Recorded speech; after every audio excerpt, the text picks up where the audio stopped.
అనుక్షణం ప్రజల పక్షం 95 న్యూస్ కి స్వాగతం. ముందుగా హెడ్లైన్స్.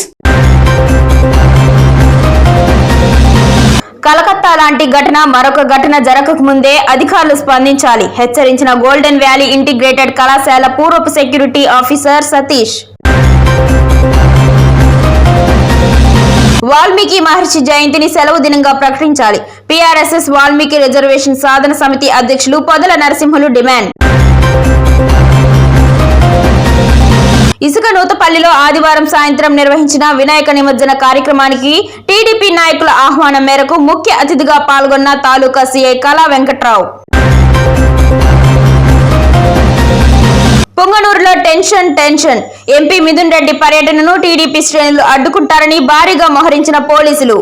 డీటెయిల్స్ చూస్తే ఆదివారం ప్రెస్ క్లబ్ లో ఏర్పాటు చేసిన విలేకరుల సమావేశంలో ఆయన మాట్లాడుతూ గత నెల 23, 24 తేదీలలో గోల్డెన్ వ్యాలీ ఇంటిగ్రేటెడ్ కళాశాల నందు పీటీ మాస్టర్ తరుణ్ ఇద్దరు అమ్మాయిల పట్ల అసభ్యకరంగా ప్రవర్తించినట్లు తన దృష్టికి రావడంతో ఈ నెల 3వ తేదీన ముదివేడు పోలీస్ స్టేషన్ నందు పీటీ మాస్టర్ తరుణ్ పై ఫోక్సో కేసు నమోదు చేయడం జరిగింది.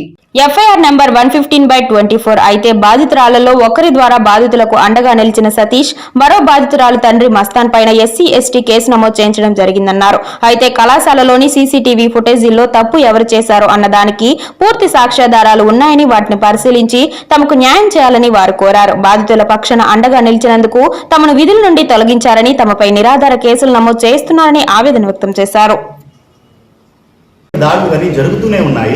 సో దీనికి సాక్ష్యం మదనపల్లి పట్టణంలో జరిగినటువంటి, మదనపల్లికి కొంచెం దూరంలో అంగళ్ళు గోల్డెన్ వ్యాలీ కాలేజీలో జరిగినటువంటి ఒక సంఘటన. నేను గత 3 నెలలుగా గోల్డెన్ వ్యాలీ కాలేజీలో చీఫ్ సెక్యూరిటీ ఆఫీసర్గా పనిచేస్తున్నాను.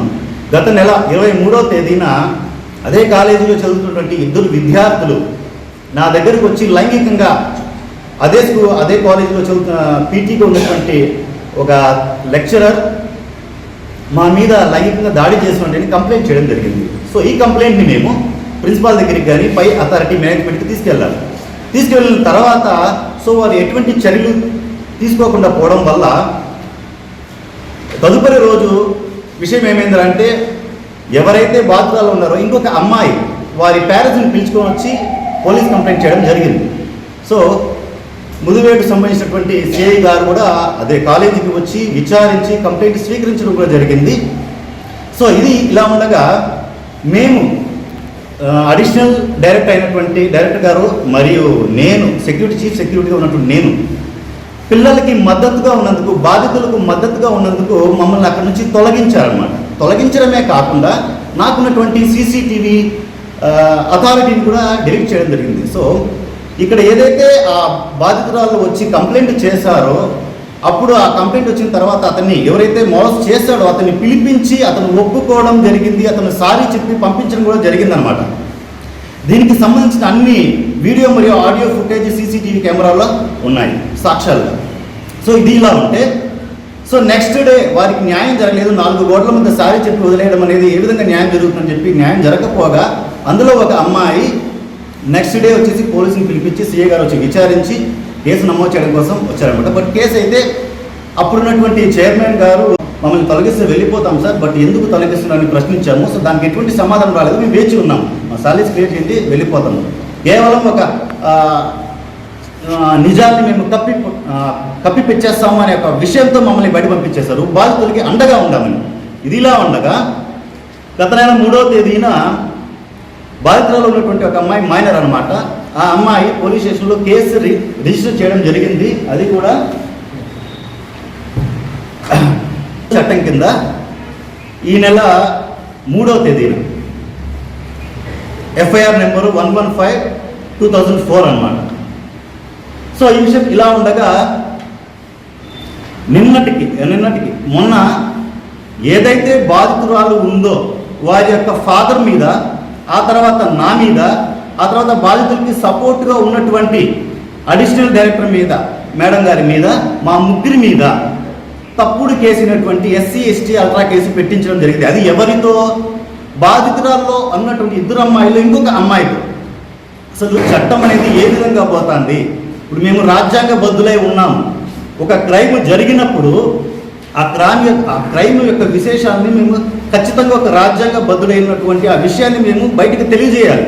ఇది మాకున్నటువంటి మినిమం రెస్పాన్సిబిలిటీ అలా తెలియజేయకపోతే అది కూడా ఫోక్సో చట్టం కింద కేసు అవుతుందని మినిమం సెన్స్ కూడా చాలా మందికి తెలియదు. అక్కడ ఉన్నటువంటి స్టాఫ్ అంతా కూడా ఆ నిజాన్ని ఎంతసేపు తొక్కాలని ఎన్నో బేరసారాలు చేస్తున్నారు, ఎన్నో ప్రయత్నాలు చేస్తున్నారు. బట్ మేము ఒక్కటే అడుగుతున్నాం, మా డిమాండ్ ఏమంటే మా మీద పెట్టినటువంటి అనవసరపు కేసుల్ని సార్ నిజంగా మేము తప్పు చేసి ఉంటే సరైన ఇన్వెస్టిగేషన్ చేసి న్యాయాన్ని నిర్ధారించి, సో ఇప్పుడు ఈ అమ్మాయికి లైంగిక దాడి జరిగిందని మాట్లాడారని ఎఫ్ఐఆర్ కాపీలు ఇవన్నీ కూడా సాక్ష్యాలుగా ఉన్నాయి. మరి మేము చేసామనడానికి ఎటువంటి సాక్ష్యం ఉంది సార్ మేము ప్రశ్నిస్తున్నాము. మిథున్ రెడ్డి పర్యటనను టీడీపీ శ్రేణులు అడ్డుకుంటారని భారీగా మోహరించిన పోలీసులు. మున్సిపల్ కార్యాలయంలో వైసీపీ నాయకులతో సమావేశం నిర్వహించనున్న ఎంపీ మిథున్ రెడ్డి. వైసీపీ కౌన్సిలర్లకు తప్ప ఎవరికీ అనుమతి లేదని గేటు ముందు వైసీపీ కార్యకర్తలను అడ్డుకుంటున్న పోలీసులు. ఈ సందర్భంగా ఎంపీ మిథున్ రెడ్డి మీడియాతో మాట్లాడుతూ వచ్చే ఎన్నికలలో అవసరమైతే ఎమ్మెల్యేగా పోటీ చేస్తానని, వక్ఫ్ బోర్డు సవరణ బిల్లును పార్లమెంట్లో వ్యతిరేకిస్తామని, మైనారిటీలకు అండగా ఉంటామని, అంజుమన్ షాదీ మహల్ నిర్మాణం కోసం ఎంపీ నిధుల నుంచి ₹1 కోటి మంజూరు చేస్తానని హామీ ఇచ్చారు. నియోజకవర్గంలో అభివృద్ధికి అన్ని విధాల ప్రభుత్వానికి సహకరిస్తామని, వైసీపీ పాలనలో చేసిన అభివృద్ధి కార్యక్రమాలను కొనసాగించాలని హితవు పలికారు. పార్లమెంట్ సమావేశాల అనంతరం పట్టణంలో గడప గడపకు పర్యటిస్తానని, ఎలక్ట్రిక్ బస్సుల తయారీ సంస్థకు తెలుగుదేశం ప్రభుత్వం కొనసాగించేలా చర్యలు తీసుకోవాలని కోరారు. నియోజకవర్గాన్ని అభివృద్ధి చేస్తే వారిని ఇక్కడే ఘనంగా సన్మానిస్తామని తెలిపారు. పుంగనూరు పట్టణంలో ఉందో కమ్యూనిటీ హాల్ కావాలన్నారు. కమ్యూనిటీ హాల్ కూడా ఈ రోజు 1 crore కావాలంటే శాంక్షన్ చేయడం జరిగింది. ఎంపీ లాడ్జ్ నుంచి ఇస్తానని కూడా వాళ్ళకు శాంక్షన్ లెటర్ కూడా ఇస్తాను. రెండో విషయం ఏమంటే పార్లమెంట్ లో ఈ వక్ఫ్ బోర్డ్ పైన ముస్లింస్ కు వ్యతిరేకంగా వచ్చే బిల్లో కూడా వైఎస్ఆర్ కాంగ్రెస్ పార్టీ ముస్లింస్ కు సపోర్ట్ గా నిలబడుతుంది. వైఎస్ఆర్ కాంగ్రెస్ పార్టీ సిద్ధాంతం ఒకటే, అన్ని మతాలు ఒకే విధంగా ఉండాలా, ప్రజలందరూ కూడా సామరస్యంగా ఉండాలా, ఎక్కడ కూడా ఒక మతానికి ఇంకో మతానికి ఎక్కడ కూడా డిఫరెన్స్ ఉండకూడదు. ఈరోజు వక్ఫ్ చట్టంలో ఏవైతే మార్పులు తీసుకురాదలుచుకున్నారో అవి మైనార్టీలకు వ్యతిరేకంగా ఉంది. దాన్ని మేము ఖచ్చితంగా బిల్ ఇంట్రడక్షనే మేము వ్యతిరేకించాము. రేపు పార్లమెంట్ లో మళ్ళీ కూడా బిల్ ఇంట్రడ్యూస్ చేసినప్పుడు ఏదన్నా దాంట్లో వ్యతిరేకమైన అంశాలు ఉంటే ఖచ్చితంగా దాన్ని వ్యతిరేకిస్తామని చెప్పి కూడా నేను తెలియజేస్తా ఉన్నాను. అదేవిధంగా మా రికమెండేషన్స్ అన్ని కూడా విజయసాయి రెడ్డి గారు ఈరోజు సెలెక్ట్ కమిటీలో మెంబర్ గా ఉన్నారు. ఈ వక్ఫ్ చట్టం బిల్లు పైన ఉండే సెలెక్ట్ కమిటీలో ఆయన ద్వారా రాష్ట్రంలో మైనారిటీస్ ఇచ్చిన రిప్రజెంటేషన్స్ అన్ని కూడా ఆయన ద్వారా ఆ బిల్లులో పొందపరిచే విధంగా. మదనపల్లి గ్రామీణ మండలం ఇసుక నూతపల్లిలో ఆదివారం సాయంత్రం నిర్వహించిన వినాయక నిమజ్జనం కార్యక్రమానికి టీడీపీ నాయకులు జయరాం యాదవ్ ఆహ్వానం మేరకు ముఖ్య అతిథిగా తాలూకా సీఐ హాజరయ్యారు. ఇసుక నూతపల్లిలో వినాయక చవితి రోజు ఏర్పాటు చేసిన వినాయక మండపంలో 9 రోజులు పట్టడం శేష పూజలు అందుకున్న ఘన నాయకుని ఆదివారం సాయంత్రం యువత సంఖ్యలో పాల్గొని వినాయక నిమజ్జనం కార్యక్రమాన్ని ఘనంగా నిర్వహించారు. బల్లారి డ్రమ్స్ బాణసంచా పేలుస్తూ నిర్వహించిన నిమజ్జన కార్యక్రమానికి ముఖ్య అతిథిగా మదనపల్లి రూరల్ సీఐ కళా వెంకట్రావు పాల్గొన్నారు. భక్తి శ్రద్ధలతో వినాయక నిమజ్జనం కార్యక్రమం గ్రామస్తులు వైభవంగా నిర్వహించారు.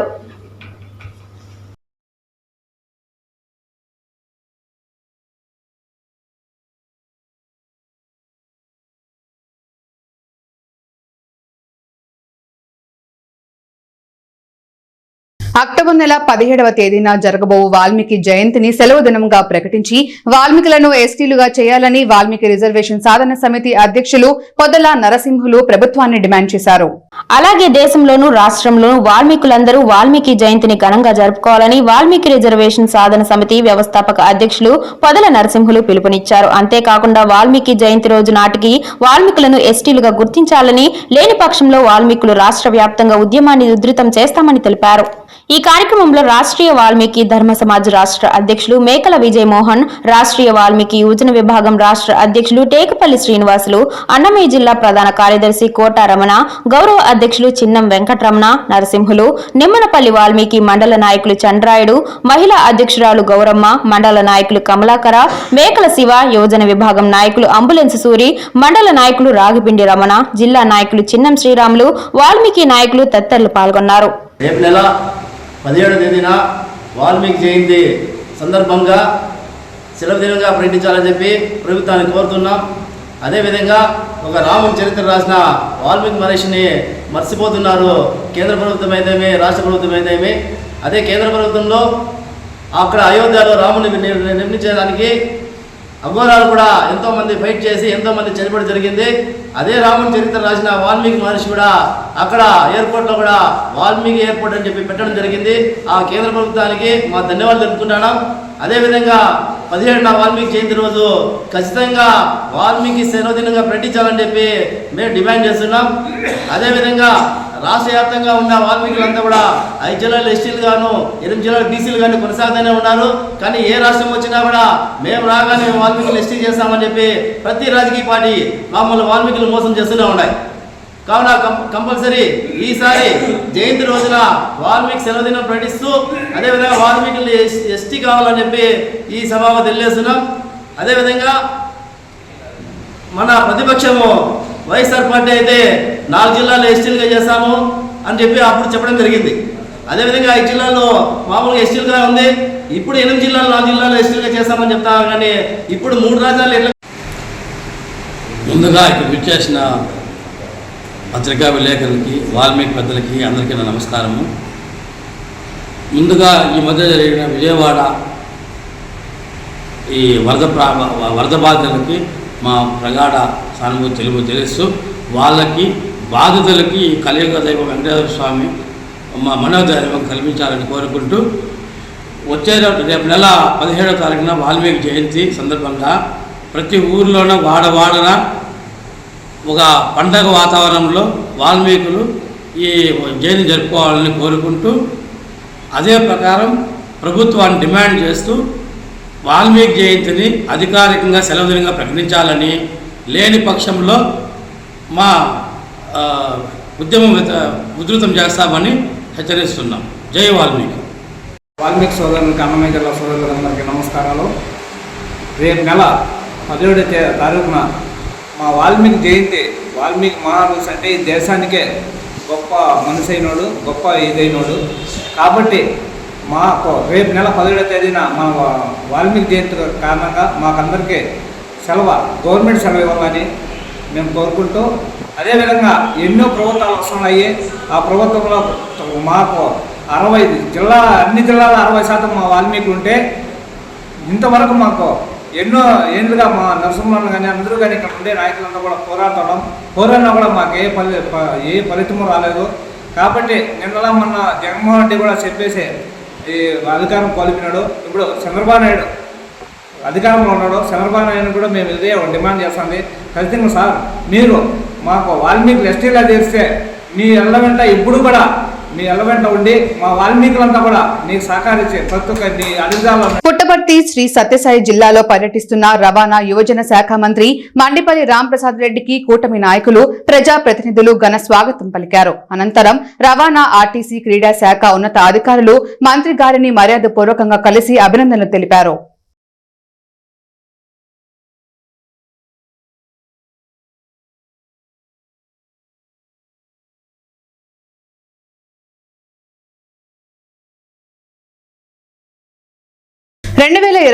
కరోనా విపత్కర సమయం నుండి సింగపూర్ లో నివాసం ఉంటున్నటువంటి మదనపల్లి వాస్తవ్యులు దొమ్మలపాటి కిషన్ కుమార్ సలహా మేరకు చైతన్య స్వచ్ఛంద సేవా సంస్థ గురించి, అక్కడ ఉన్న పిల్లలు వారు చేసే సేవా కార్యక్రమాల గురించి తెలుసుకొని ఆనాటి నుండి నేటి వరకు ప్రతి నెల వారి దాతృత్వాన్ని చాటుతూ వస్తున్నారు కీర్తిశేషులు వైరప్పన్ చంద్రశేఖరన్ కుటుంబ సభ్యులు.